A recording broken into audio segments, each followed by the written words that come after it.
अस्सलाम वालेकुम वरहमतुल्लाहि वबरकातुहू।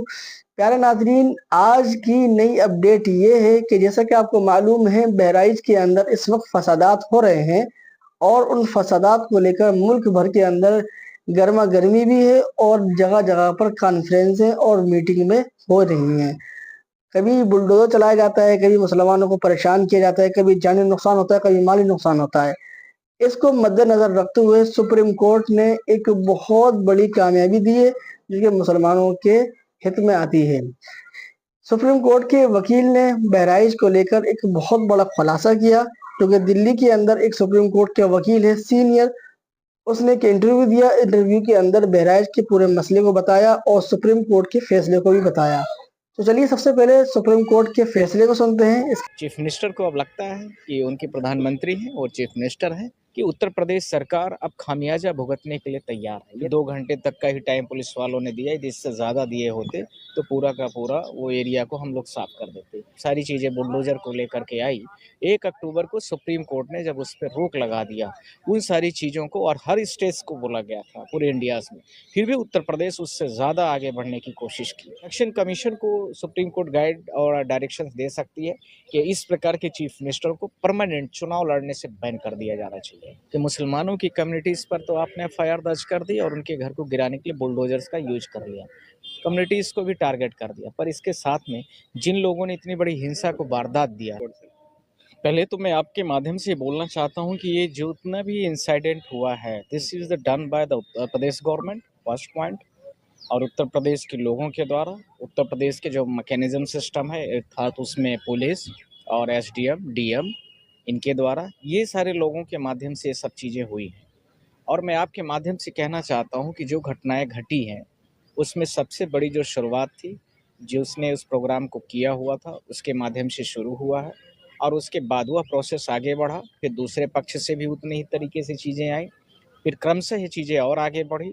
और पुलिस एडमिनिस्ट्रेशन ने, आज मेरे पास सोशल मीडियाज़ के बहुत सारे वीडियोज़ आए थे, आप लोगों के भी माध्यम से मुझे पता चला है, पूरे देश के लोगों को पता चल चुका है, जिसमें सबसे बड़ी बात जो आई निकल करके, लोग ऐसी बातचीत आपस में कह रहे हैं कि 2 घंटे का यदि पुलिस वालों ने कुछ अपशब्दों के साथ में यूज़ किया है कि 2 घंटे तक का ही टाइम पुलिस वालों ने दिया है, जिससे ज़्यादा दिए होते तो पूरा का पूरा वो एरिया को हम लोग साफ कर देते। इसका मतलब क्या है? इसी के साथ में दूसरा वीडियो जो आया है, पुलिस वाले, मुझे लग रहा है कि उसमें जो उनका पुलिस एडमिनिस्ट्रेशन एलपीसीएस ऑफिसर है, वो शूट आउट वो कुछ गन का यूज कर रहा है, इतना मैंने देखा, पेट्रेस कर रहा है या क्या कर रहा है, और वो जो है तो पूरी तरीके से इंस्पिरेट कर रहे हैं पूरे के पूरे उस इंसिडेंट को।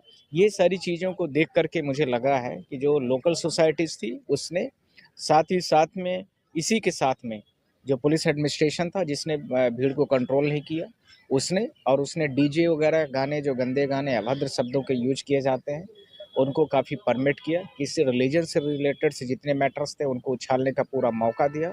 इसके साथ में जो आर्टिकल्स 16, 17 और 18 का जो है उसका जो कंप्लीट वायलेशन करवाया गया एडमिनिस्ट्रेशन के द्वारा। इसी के साथ में मैं आपसे यह भी बोलना चाहता हूं कि जब सुप्रीम कोर्ट में हम सारे लोग पहुंचे, यानी वहां से जब सारी चीज़ें बुलडोजर को लेकर के आई, 1 अक्टूबर को सुप्रीम कोर्ट ने जब उस पर रोक लगा दिया उन सारी चीज़ों को, और हर स्टेट्स को बोला गया था पूरे इंडियाज़ में, फिर भी उत्तर प्रदेश उससे ज़्यादा आगे बढ़ने की कोशिश की। कहीं न कहीं सुप्रीम कोर्ट का कंप्लीट वॉयलेशन था। कोर्ट ऑफ कंटेम्प्ट का वॉयलेशन है, ये मतलब प्रोसीडिंग के दायरे में आता है। इसी के साथ में मैं नेक्स्ट पॉइंट कहना चाहता हूँ कि जब ये कल पिटीशन फिर से फाइल हुई और इसके साथ में उस पिटीशन में स्पष्ट तरीके से बोला गया कि इस तरह के बहराइच की घटनाएँ हुई हैं। बहराइच की घटना में निम्नलिखित 8-10 बिंदु बहुत महत्वपूर्ण थे। पहला पॉइंट उसमें, जो बहराइच में पहले लोग रह रहे हैं जिनके 70 साल 80 साल से घर बने हैं, उनको नोटिस दी गई। उनमें निम्नलिखित 22 लोगों को नोटिस लगभग दी गई थी।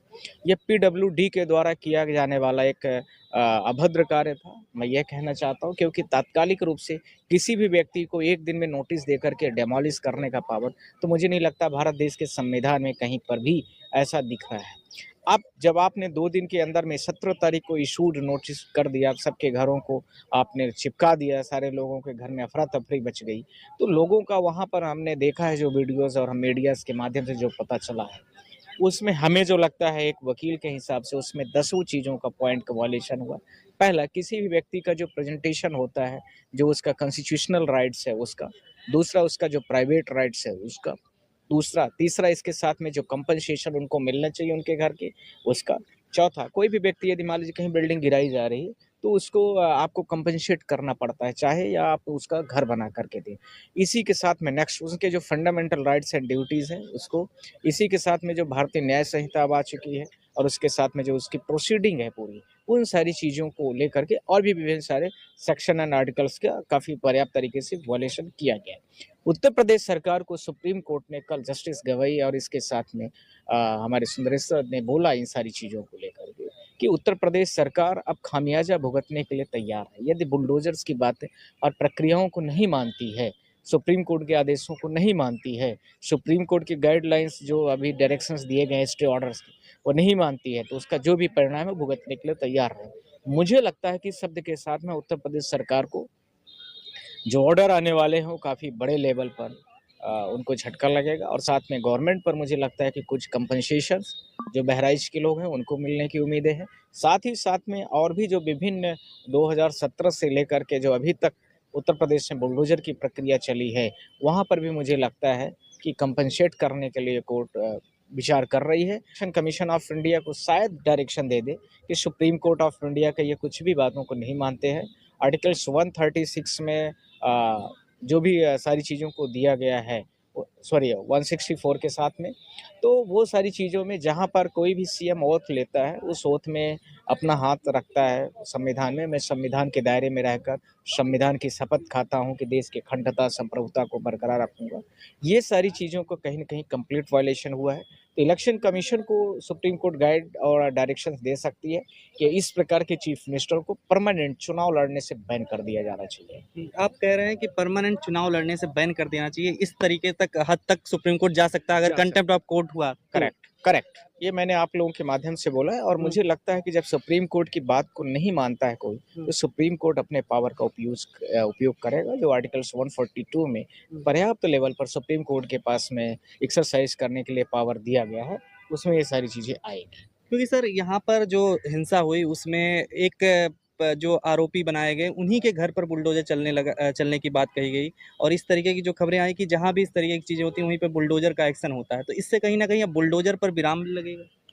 बुलडोजर के विराम की बात तो 1 अक्टूबर से ही हो गई थी, पर ये तो सुप्रीम कोर्ट की जो गाइडलाइन है और जो स्टे ऑर्डर है उसके अगेंस्ट में जाके स्टेट गवर्नमेंट कर रही है, वो तो अपने आप को सुप्रीम कोर्ट से ऊपर मान के चल रही है। साथ ही साथ में जिसमें उसमें विभिन्न जो एक्यूज और अपराधी हैं, वो लोग जब अपने आप को सरेंडर कर दिए थे, 2 लोग जो जिनका भी नाम था उसमें, तो वो सरेंडर हो गया तो फिर बाकी लोगों को पीड़ित करने का कहाँ का ये दुनिया का न्याय है? आप सारे लोग बताइए, पूरे घर गिरा दिए गए उनकी, बेचारे जो मैं वीडियो से देख रहा था, बहुत सारे नेशनल मीडियाज़ भी वहाँ पर ग्राउंड रिपोर्टिंग की है। उन्होंने बोला कि पहले 20 फीट की रोड थी, 30 फीट की रोड थी, आज उसको 60 फीट की कर दिया।